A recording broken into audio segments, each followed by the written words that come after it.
Let's talk Newcastle. Yes. I mean, it has been a crazy last 48-ish hours.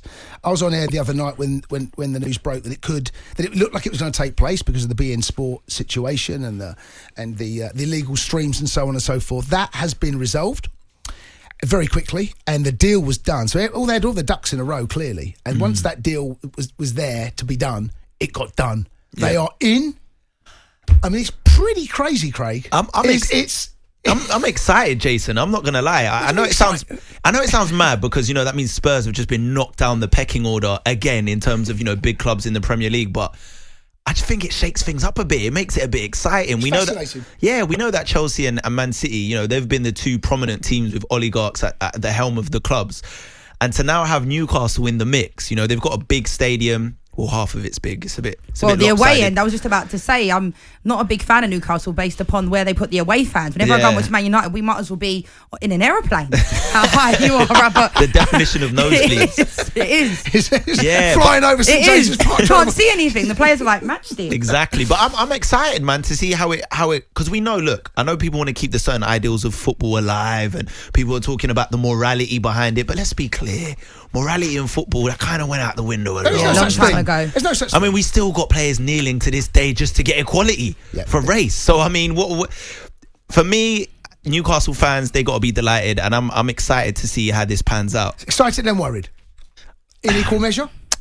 I'm not worried because what else is there it's to still lose? Going to take Man a while. City and Chelsea been dominating since you guys got money anyway. So if we had a third in there, but it still took them a while though to get to where they needed to get to. Yeah, it took Chelsea a while. But there is going to be further down this road.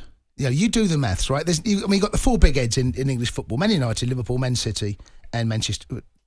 Man City, Liverpool, Chelsea, Man United. You have settled for? Yeah. Liverpool can't compete after this.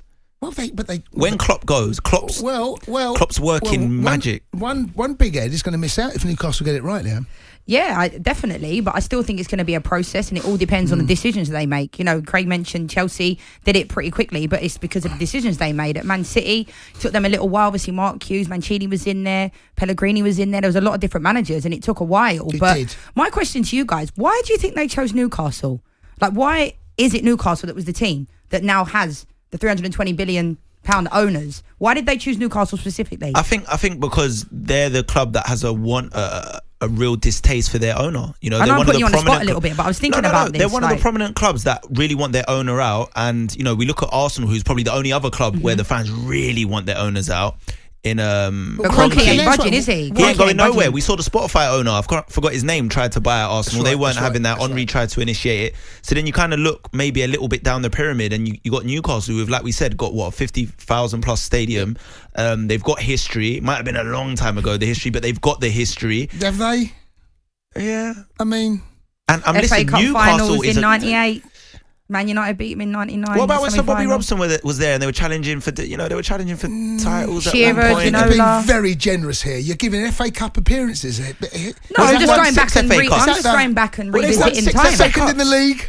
I mean, but they're in relegation now, so you're going on like they're Watford. No offense, Watford fans. You're going on like they're Watford, and they've won nothing in their history. I mean, what Newcastle in our lifetime? In fact, in most people's lifetime, listening to this now, unless you're about 80, they haven't won anything. But they've won something. That's like 100 years from now, saying everything that Chelsea won in these last 10, 15 years mean nothing. 1955 was the last domestic trophy.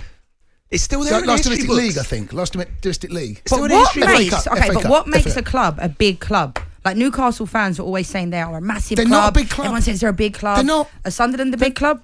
There's big and there's big. Right? Is it because of their stadium? Is it because of their training grounds? The big thing about Sunderland is the Netflix documentary. Yeah, that's true. Actually, that was good. I don't think Sunderland and Newcastle. There's too much to choose between the pair.